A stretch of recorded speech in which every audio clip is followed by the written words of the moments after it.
Բարև սա թոփ տեսն է, որ ներկայացնում է ամենահետաքրքիր ու կարևոր իրադարձությունները մեկ հաղորդման մեջ, ինչից սկսվեց եւ ուր հասավ ամփոփ թոփ տեսի թողարկումներում։ Մենք այսօր ձեզ կպատմենք։ Քաղաքական իրադարձությունների բուռն զարգացում, ընտրությունները չեն հետաձգվելու, Հայրիկյանի հայտարարությունն ու արձագանքները։ Ավարտվեց նաև պատգամավորների հանգիստը, ինչ եղավ, երբ Գագիկ Ծառուկյանը վերջապես ներկայացավ ազգային ժողով։ Չենք լռելու նախաձեռնությունը չի հոգնում քննադատելուց։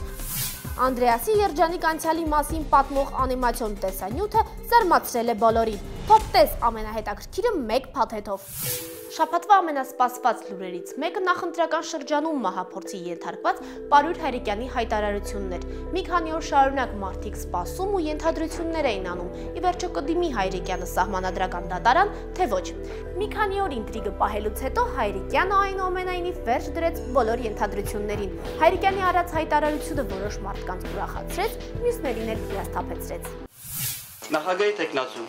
Պարույր Արշավիրի Հայրիկյանի նկատմամբ թեպետ առաջացել են անախտարելի խոչընդոտներ, բայց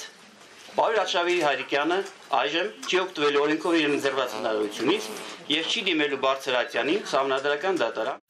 Ու մինչ լրագրողները ամեն ինչ ճշտում էին տեխնացուի փաստաբանից, ինքը Հայրիկյանը որոշեց բոլորին զարմացնել ու մի քիչ էլ վախեցնել եւ անձամբ ներկայացավ սեփական ասուլիսին։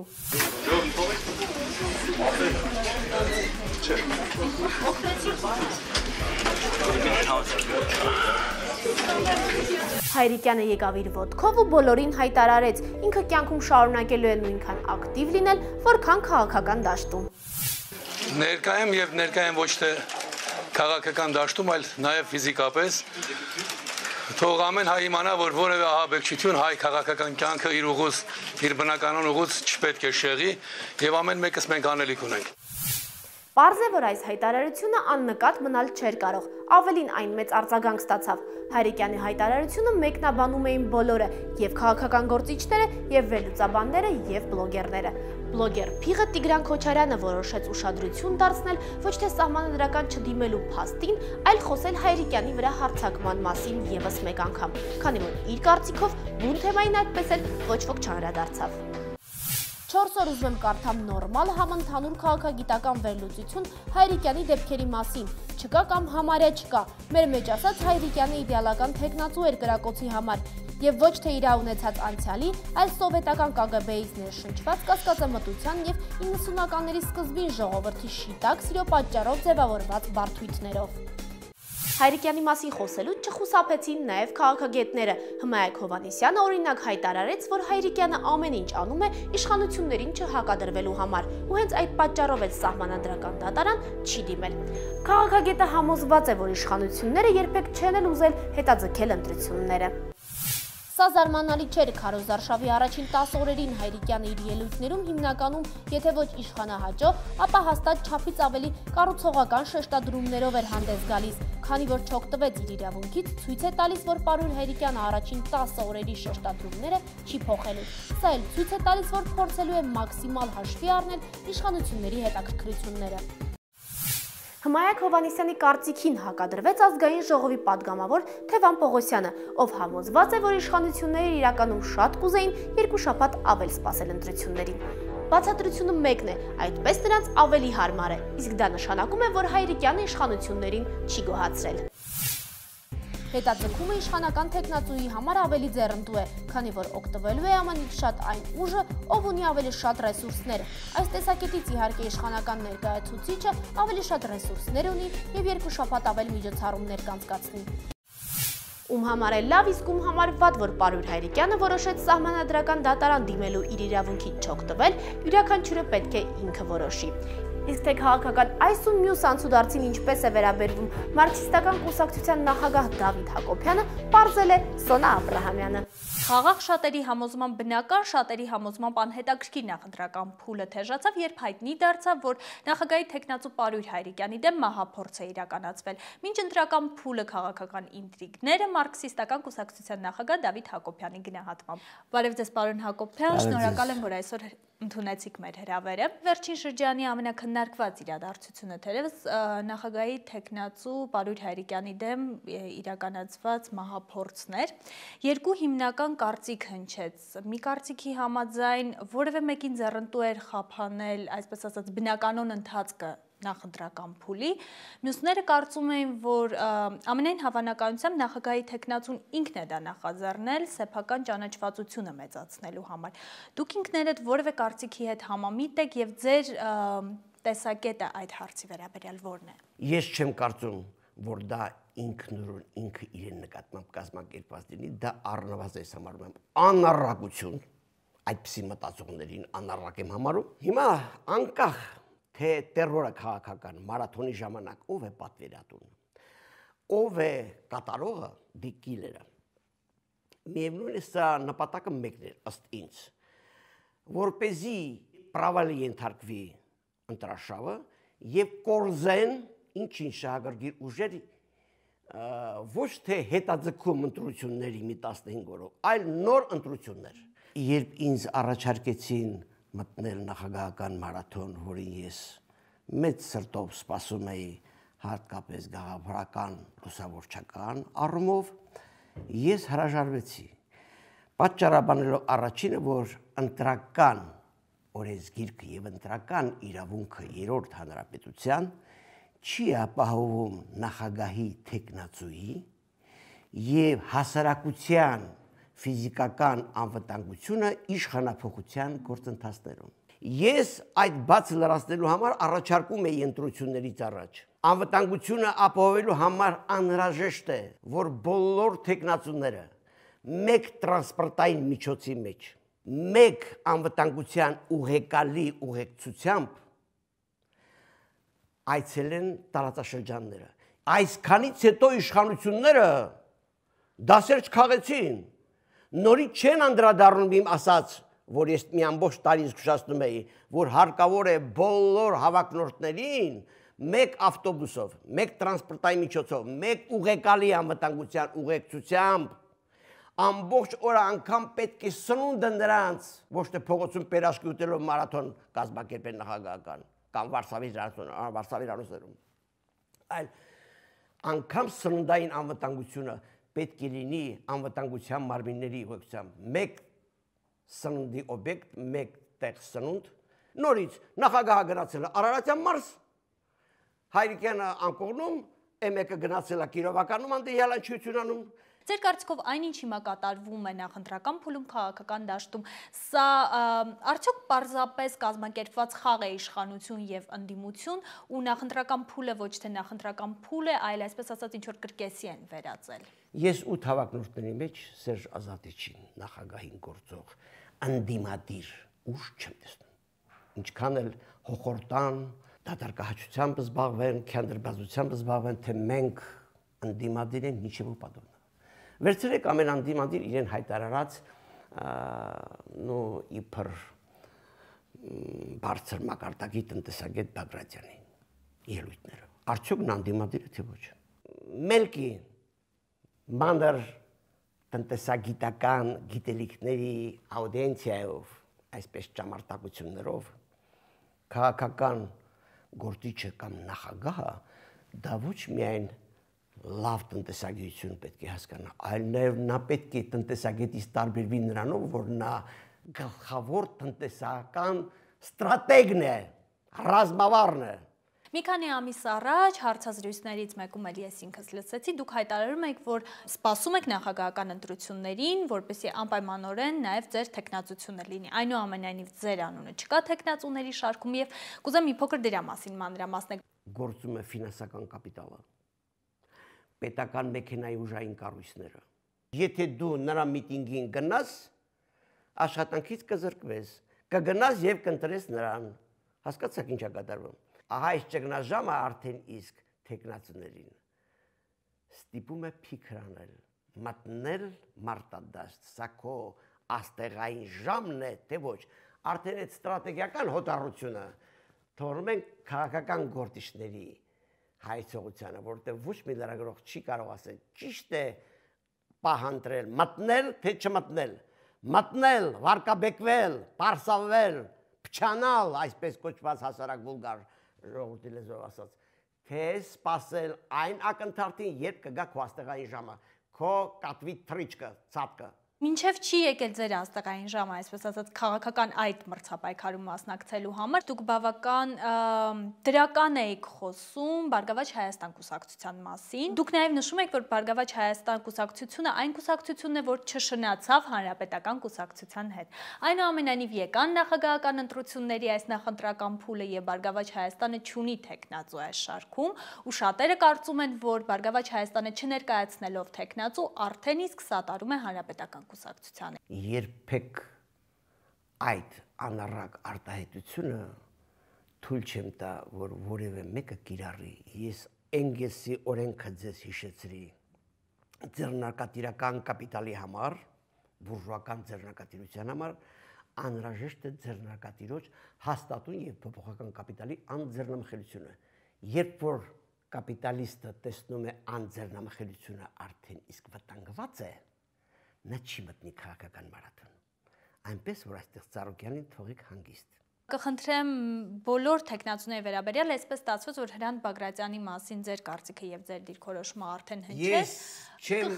պերսոնաժացում։ Նախագահի ինստիտուտում որպես նախագահացու ես չեմ տեսնում, ինչքան էլ հարգում եմ իրեն։ Ինչ կարծիք ունեք Ռաֆի Հովհաննիսյանի մասին, որպես տեխնացու։ Գիտեք ինչ, Ближний зарубежьем եւ дальний зарубежьем, այսինքն մոտակա Սփյուռքում, Ղարաբաղում եւ հեռակա Սփյուռքում, Ամերիկայում կարծում են, թե այնքան տկար է եղել սովետական գիտական կրթական համակարգը, որ այստեղ ուղղակի նախնադար է։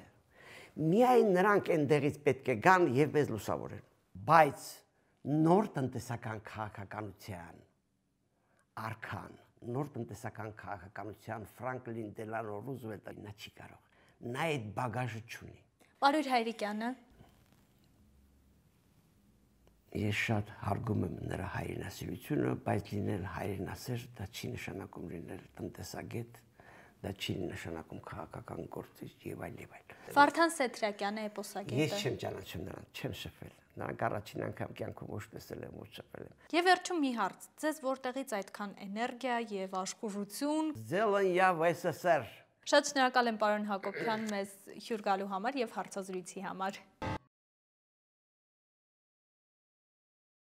Շաբաթը իսկապես լի էր քաղաքական իրադարձություններով։ Այս շաբաթ ավարտվեց նաև падգամավորների հանգիստը, մեկնարկեց նոր նստաշրջանը։ Նոր նստաշրջանի հետ միասին ազգային ժողովի դահլիճ ժամանեց նաև ԲՀԿ առաջնորդ Գագիկ Ծառուկյանը, ով անցած խորհրդարանական ընտրություններից հետո ոտքը նիստերի դահլիճ դեռ չէր դրել։ Լրագրողները դեռ մինչև նիստի սկիզբը մեծ իրադարձություն էին դարձրել Գագիկ Ծառուկյանի գալուստը, ու չնայած որ բոլոր հնարավոր ելքերը դահլիճից հսկվում էին նրանց կողմից, Գագիկ Ծառուկյանը կարողացավ դահլիճից դուրս գալ աննկատ։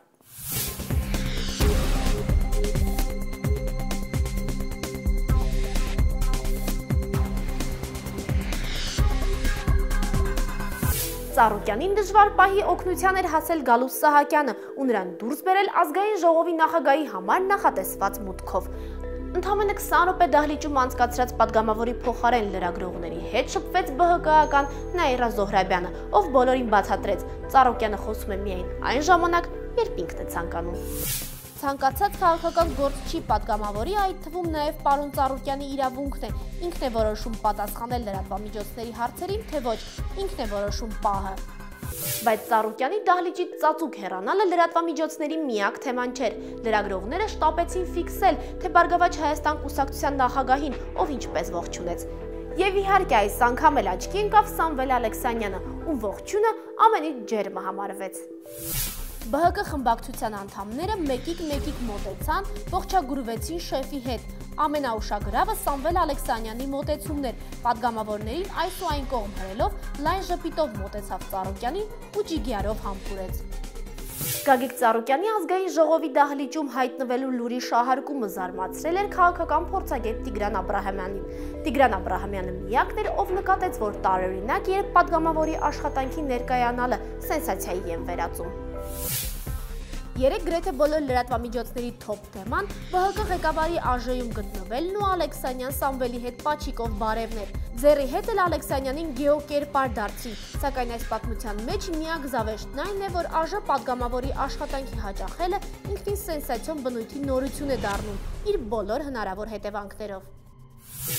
Տարօրինակը միայն այն է, որ նիստերի դահլիճից երկար բացակայող պատգամավորների շարքում միայն Գագիկ Ծառուկյանը չէր։ Այս շաբաթ ազգային ժողովի նիստերի դահլիճ ներկայացավ նաև Ստեփան Դեմիրճյանը, ում հայտնվելը սակայն այդքան չշահարկվեց։ Ի տարբերություն Ծառուկյանի, Դեմիրճյանը լրագրողների հետ շփումից չխուսափեց, խոսեց եւ ընտրությունների մասին եւ հակում տիրող հակամարտությունների։ Ես մտադիր չեմ լքել ՀԱԿ-ը, անկախ տարիքից եւ այլ հանգամանքներից իմաստ չունի մասնակցել ընտրություններին, որոնց արդյունքները կեղծվելու են։ Եթե արդար եւ ազատ ընտրություններ կազմակերպվեն, պատժվեն նախկինում ընտրակեղծիքներ կատարողներն ու բռնություն կատարողները, ապա ամեն ինչ այլ կլիներ։ Նոր նստաշրջանի հետ միասին կրկին մեկնարկեցին խոսակցությունները այն մասին, թե օրենսդիր աշխատանքից բացի էլ ինչով են զբաղվելու պատգամավորները դահլիճում, նորից մյուսների փոխարեն են քվեարկելու, թե խաղ են խաղալու։ Գաղտնիք չէ, որ նիստերի դահլիճում ներկա տեսախցիկները մեկ անգամ չէ, որ ֆիքսել են պատգամավորներին նիստի ժամանակ կոմպյուտերային խաղ խաղալուց։ Մանասի ռազմաբազան, որը հետագայում կոչվեց Տարանցիկ կետ, եւ բայց նշանակությունը անվանափոխությունից չփոխվեց։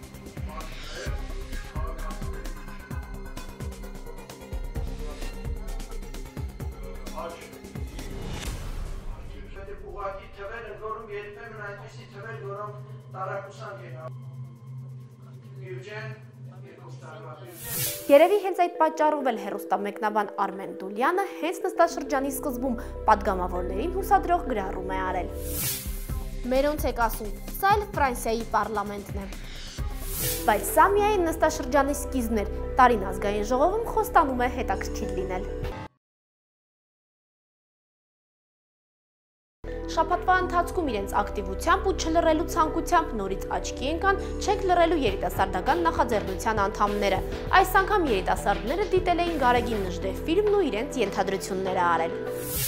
Ֆիլմում հնչում են մի քանի լեզուներ, այդ թվում ռուսերեն, չգիտես ինչու մնացած լեզուները թարգմանվում են, իսկ ռուսերենը ոչ։ Հավանաբար ֆիլմը նկարահանվել է միայն ռուսերեն իմացող հայերի համար, ինչ լավ է, որ Նժդեհը չի իմանում այդ մասին։ Ավելին նախաձեռնությունը իր կարծիքը հայտնելուց բացի ներկայացրել էր եւս մեկ ֆիլմ Նժդեհի մասին, որը իրենց կարծիքով մեծ հարիր է ու պղծված չէ։ Նշենք, որ ներկայացված ֆիլմը եղել է վավերագրական, ու այս դեպքում անհասկանալի է, թե ինչու է պետք վավերագրական ֆիլմը համեմատել գեղարվեստականի հետ։ Դիլիջանի Սուրբ Աստվածածին եկեղեցու մոտ ժողովրդական հավաքում ունեցած ոգեշունչ ելույթից հետո Նժդեհը Թովմաս Նազարբեկյանի հրամանով կամավորների մի խմբի հետ մեկնում է Ղարաքիլիսա։ Այստեղ Սուրբ Աստվածածին եկեղեցու մոտ նույնպես կրակոտ ճարով հանդես է գալիս եւ իր զորաճոկատով շտապում ռազմաճակատ։ Չենք լռելու նախաձեռնության հայտարարությանը արձագանքել էր Երևանի նախկին փոխոստիկանապետ Ռոբերտ Մելքոնյանը, ով մեղմ ասած նրանց հետ չէր համաձայնել ու քննադատել էր երիտասարդներին։ Ռոբերտ Մելքոնյանը իր կարծիքով իրականությունից կտրված երիտասարդներին խորհուրդ էր տվել հժալ ինչքան ուզում են։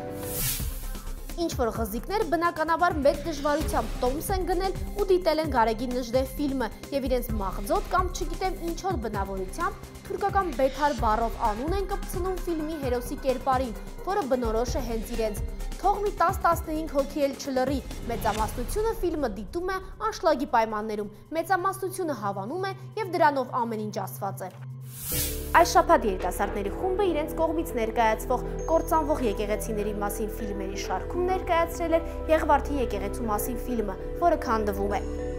Երիտասարդները այս ֆիլմում եւս Եղվարդի եկեղեցու վիճակը համեմատել են Երևանում կառուցվող կաթողիկոսի նստավայրի շինարարության հետ։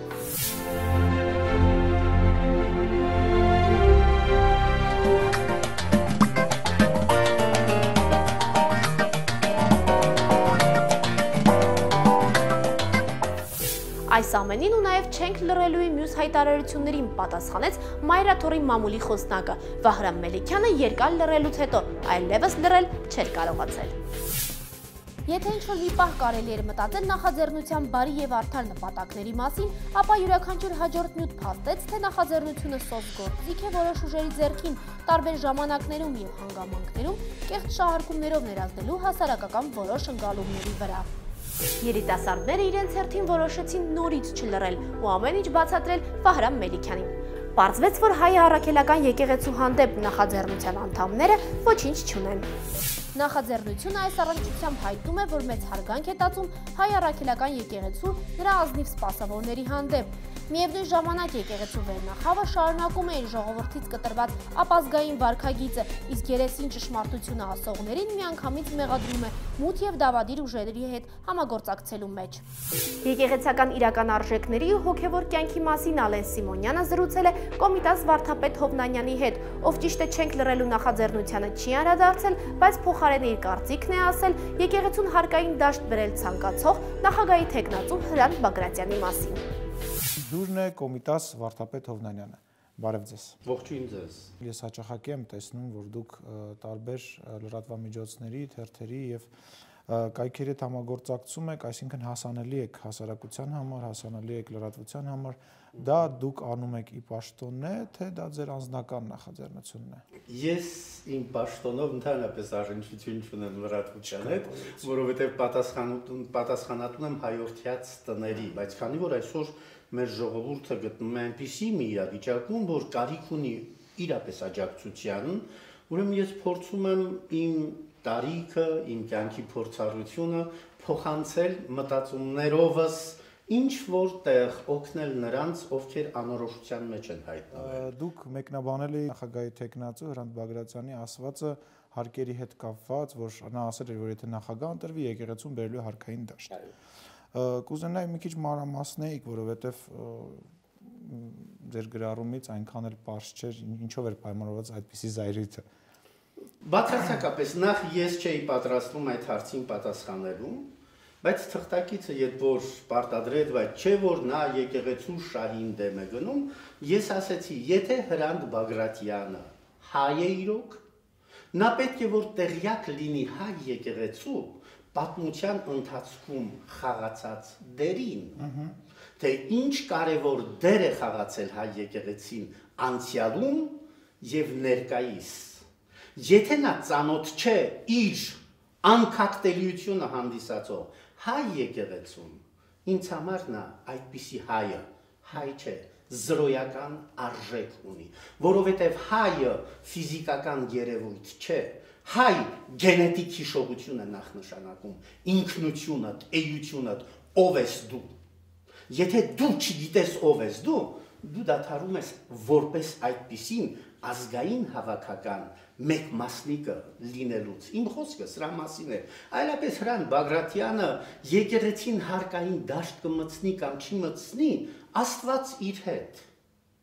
Որովհետև սա նշանակում է նա չգիտի եկեղեցու դերը եւ նշանակությունը անցյալում եւ ներկայում Հրանտ Բագրատյանի դատողության նման դատողություն էին անում ցարական ժանդարմերիաները։ Այդ իսկ պատճառով 1905 թվականին նրանք եկեղեցուց խլեցին կալվածքները։ Ինչու? Որովհետև շատ լավ գիտեին այդ կալվածքների շնորհիվ եկեղեցին կարողանում էր ամբողջ Հայաստանում եւ Ռուսաստանում եւ դրսում որևէ տեղ պահել հայկական դպրոցներ,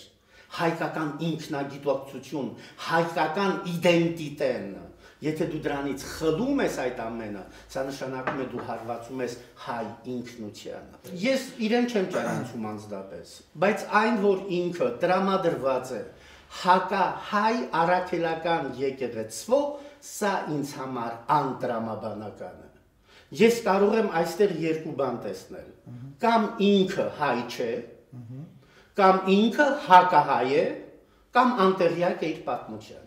Ինչ է աղանդը։ Բնորոշումը կտակ, որովհետև հաճախակի փորձում են խուսափել, փորձում են որոշ մարդիկ ասում են, որ դա աղանդ չէ, մեկ ասում է սա